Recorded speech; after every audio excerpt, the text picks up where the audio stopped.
আজ নিয়ে এসেছি পেঁয়াজ রসুন ছাড়া সম্পূর্ণ একটি নিরামিষ পনিরের রেসিপি। এটি আপনারা নিরামিষের দিনে বা পুজোর দিনেও বাড়িতে বানাতে পারেন। এর জন্য কড়াইতে 2 টেবিল স্পুন তেল নিয়ে নিয়েছি।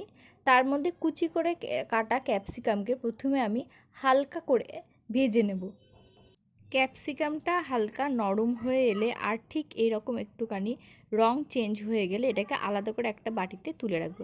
এরপর ওই একই তেলের মধ্যে সাজিরা আর হিং ফোড়নে দিয়ে নেব আমরা।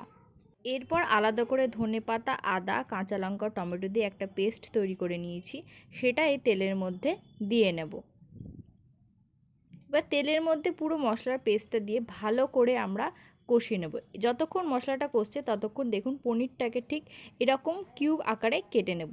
এরপর মশলাটা কষিয়ে এলে ওর মধ্যে 1/2 টিস্পুন হলুদ গুঁড়ো, 1/2 টিস্পুন লঙ্কার গুঁড়ো, স্বাদ মতো লবণ আর অল্প সামান্য চিনি দিয়ে নেব। সমস্ত মশলাটাকে ভালো করে কষিয়ে নেব আমরা।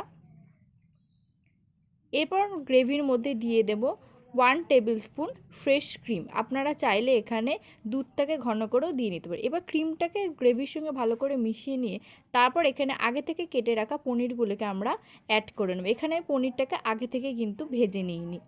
এবার সমস্ত গ্রেভির সঙ্গে পনিরের টুকরোগুলো মিশিয়ে নিয়ে তার মধ্যে লাস্টে অ্যাড করব আগে থেকে ভেজে রাখা সেই ক্যাপসিকামের কুচিগুলো।